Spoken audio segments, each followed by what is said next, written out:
रेवाड़ी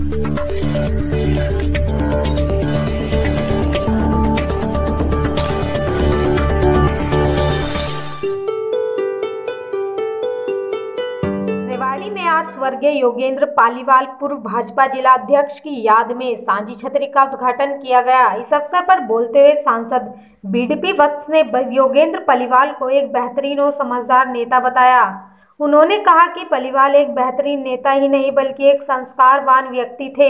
उन्होंने जिला रेवाड़ी में भाजपा को एक नई पहचान दिलाई और बहुत ही कुशलता से अपने पद का निर्वहन किया।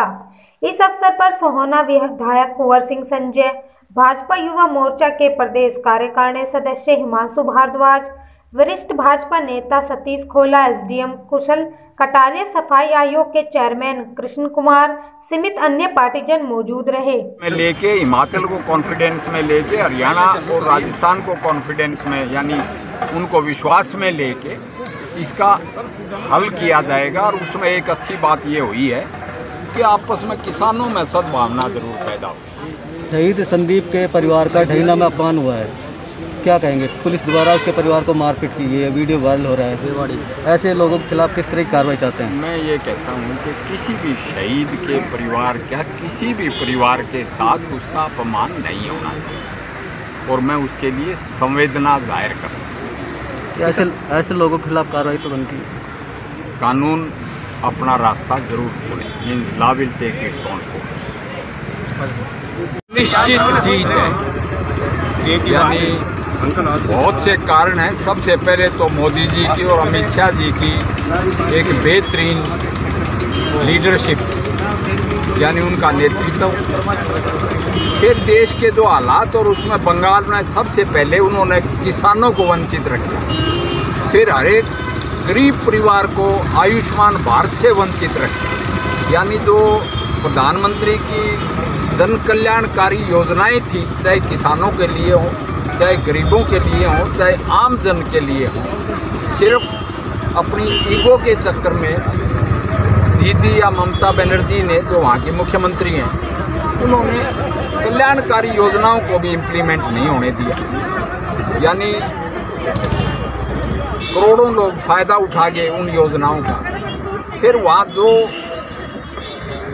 उठा फिरका वाराना ताकतें, कम्युनलिज्म और ख़ासकर हमारे पार्टी वर्कर्स पे अत्याचार, उनका कत्लो गारत, ये उनका बलिदान रंग लाएगा और तृणमूल कांग्रेस की हुकूमत को उखाड़ फेंकेगा।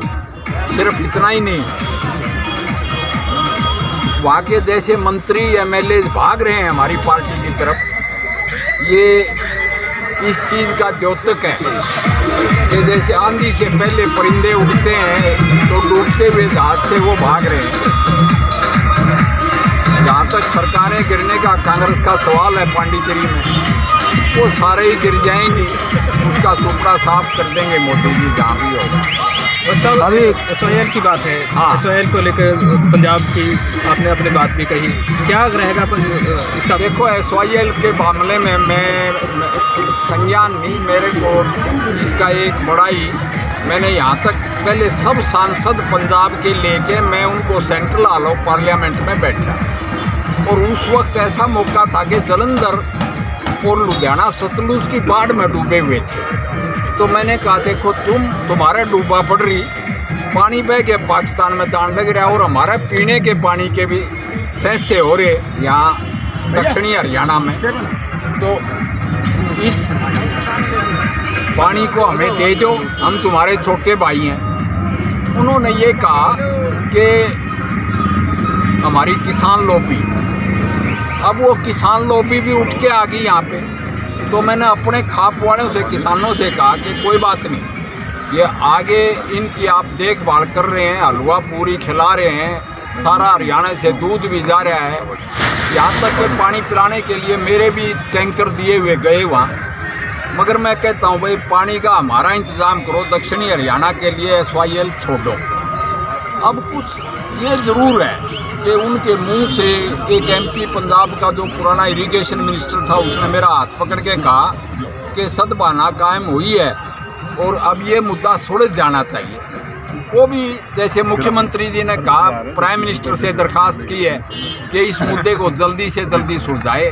मैं तो आपके माध्यम से पहले तो सभी किसानों से अपील करूंगा कि भाई आपकी जो तकलीफ़ात थी, आपकी जो डिमांड्स थी, उनका सरकार ने पूरा संज्ञान लिया है। ये किसान कानून आपके हक में है, आपको समृद्ध बनाने के लिए है, और जो आप अमेंडमेंट्स भी चाहते हैं वो भी सरकार आपको एडजस्ट करने के लिए तैयार होगी। ऐसे हालात में अब आप एजिटेशन ख़त्म करें, अपनी फसल की कटाई में, हार्वेस्टिंग में लगें, ताकि देश और आप और समृद्ध हो और प्रधानमंत्री की नेतृत्व में ये देश जगत गुरु बनने के रास्ते पे चले। किसान नेता राकेश टिकैत कहते हैं कि फसलों को तबाह कर देंगे और फसलों की तबाही की एक शुरुआत भी हो गई है, क्या कहेंगे? मैं उस कंट्रोवर्सी में पढ़ना नहीं चाहूँगा। उसका जवाब उन्हीं के पार्टी वालों ने दे दिया कि भाई गन्ना तो आप बेच आए, कोई तबाह नहीं होगी। किसान के खून पसीने की कमाई है, वो किसान के घर में जाएगी, मंडियों में जाएगी। ये मंडी नुए चालेंगी, MSP नुए आवेगा, रियो बढ़ के ना आवेगा, तो वो कोई तबाही नहीं होगी। किसान के खून पसीने की कमाई है। तो सांसद महोदय, कब तक माना जाए कि एसवाइएल का जो पानी है वो दक्षिण हरियाणा की जनता को मिल जाएगा? देखो, अभी तो पंजाब में इलेक्शन होने हैं, उसको लोग मुद्दा बनाते रहेंगे, मगर प्रधानमंत्री ने तो प्रॉब्लम्स यानी जो समस्याएं हैं उनको पालते, न उनको टालते। इसका संज्ञान लिया गया है, और जो हम कहते हैं, चाहे 370 हो, चाहे 3 तलाक की बात